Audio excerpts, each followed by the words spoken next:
दोस्तों, ये जो हमारी रियल केसेस सीरीज चल रही है, इसमें आज मैं बात करूंगा एक बहुत ही common but very devastating problem जिसको हम बोलते हैं हैंड कॉन्ट्रैक्चर। तो बेसिकली हैंड कॉन्ट्रैक्चर होता क्यों है? जो कॉमनेस्ट कॉजेज हम देखते हैं, एक होता है बर्न्स, जल जाना, और दूसरा होता है ट्रॉमा।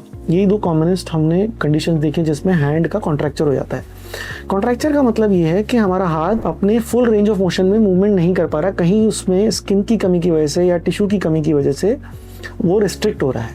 कहने का मतलब ये, अगर किसी की उंगली कॉन्ट्रैक्ट हो गई, जैसे ये कॉन्ट्रैक्ट हो गई, तो वो सीधा करने की कोशिश करता है पर यहाँ का मांस चिपका हुआ है तो सीधा नहीं हो पाता। इसी तरह किसी का रिस्ट इस पोजीशन में कॉन्ट्रैक्ट हो गया तो वो रिस्ट इसी पोजीशन में रहता है। तो ये होता क्यों है? जब फॉर एग्जाम्पल किसी पेशेंट का इतना हिस्सा जल गया, जो चीज जली है वो काफी गहरी है। हमारी स्किन की अगर हम लेयर्स देखें, स्किन की दो लेयर मेन है, एक एपिडर्मिस एक डर्मिस। नॉर्मली स्किन की एपिडर्मिस अगर जल जाती है तो भी वो स्किन हील कर जाती है, क्योंकि डर्मिस इंटैक्ट होती है और डर्मिस के ऊपर एपिथेलाइजेशन हो जाता है। लेकिन जो गहरे बर्न्स हैं, जो सेकंड डिग्री डीप बर्न्स हैं या थर्ड डिग्री जिसमें डर्मिस भी पूरी तरह डैमेज हो जाती है, वो वुंड्स अपने आप नहीं भरते। उसमें या तो हमें स्किन ग्राफ्ट लगाना पड़ता है या फ्लैप लगाना पड़ता है। लेकिन कई लोग कई बार इन चीज़ों को मानते नहीं या करते नहीं है, तो वो ट्रीटमेंट पट्टियों से करते रहे। तो धीरे धीरे बॉडी की एक टेंडेंसी है कि कोई भी घाव बहुत लंबे टाइम तक रहेगा तो वो उसको हील करने की कोशिश करेगा। तो बॉडी क्या करती है, इस घाव को हील करने के लिए इसको कॉन्ट्रैक्ट कर देगी, घाव भर जाएगा लेकिन हाथ इस पोजीशन में फिक्स हो जाएगा। तो ये प्रेमाइस है कि कॉन्ट्रैक्चर होता कैसे है। सिमिलरली फिंगर के यहाँ पर कट लग गया, घाव नहीं भरा, ठीक से हील नहीं हुआ, वो धीरे धीरे स्किन टाइट होनी शुरू हो जाएगी और उंगली को इस पोजीशन में फिक्स कर देगी।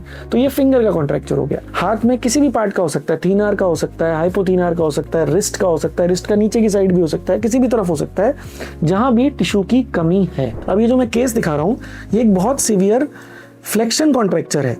एक बच्चे का जिसका हाथ जल गया था बचपन में, और वो हमारे पास 10 साल की उम्र पे आया। जब हाथ जला था वो 2 साल का था, अब उसका हाथ इस पोजीशन में फिक्स्ड है। कई बार जो पुराने कॉन्ट्रैक्चर्स होते हैं उनके अंदर इतना ज़्यादा टिश्यू लॉस हो जाता है कि वो कई बार एक स्टेज में हम ठीक भी नहीं कर पाते, क्योंकि उसके नीचे जो वाइटल स्ट्रक्चर्स हैं वो भी कॉन्ट्रैक्ट हो जाते हैं। फॉर एग्जाम्पल, इस बच्चे का जो कॉन्ट्रैक्चर हुआ था तो इसका हाथ ऐसे फिक्स हो गया था और इसकी खून की नसें, टेंडन भी सब टाइट हो गए। अब जब ये कॉन्ट्रैक्चर इसका हमने ठीक किया तो हम पूरी एक ही स्टेज में हम नहीं कर पाए, और फिर हमें इसको ठीक करने के लिए हमें इसमें शिकंजा लगाना पड़ा, जो कि आप देखोगे साइड में कि हमने जितना हमसे ठीक हो गया था कर दिया, फिर हमने शिकंजा लगा के उसको धीरे धीरे खोल के और उस पर ग्राफ्ट लगाया। अगर आप ध्यान से इस इमेज को देखोगे तो सीवियर कॉन्ट्रैक्चर्स में कई बार हमें फिक्सेशन भी करना पड़ता है, डिस्ट्रैक्शन भी करना पड़ता है। स्किन ग्राफ्ट तो हमें नॉर्मली लगाना ही पड़ता है, कई बार हमें स्किन सब्सटीट्यूट्स भी लगाने पड़ते हैं। स्किन सब्सटीट्यूट्स में हमारे पास मैट्रीडर्म, डर्मल मैट्रिक्स में BTM, एंटीग्रा, इतनी सारी चीज़ें आ गई हैं। कई बार वो कॉन्ट्रैक्चर रिलीज में हम यूज़ करते हैं। तो इस तरह से हम स्किन कॉन्ट्रैक्चर को ठीक करते हैं हैंड के। और जैसे कि आपने देखा इमेज में कि कई बार सिंपल स्किन ग्राफ्ट से काम बन जाता है, कई बार हमें मोटा मास फ्लैप लगाना पड़ता है, कई बार हमें स्किन सब्सटीट्यूट्स लगाने पड़ते हैं, कई बार इन सबसे काम नहीं बन रहा तो हमें शिकंजा लगा के उसको धीरे धीरे खोलना पड़ता है। तो ये सारी टेक्निक्स है जिससे हम हैंड कॉन्ट्रैक्चर को डील करते हैं। तो this is all about hand contracture.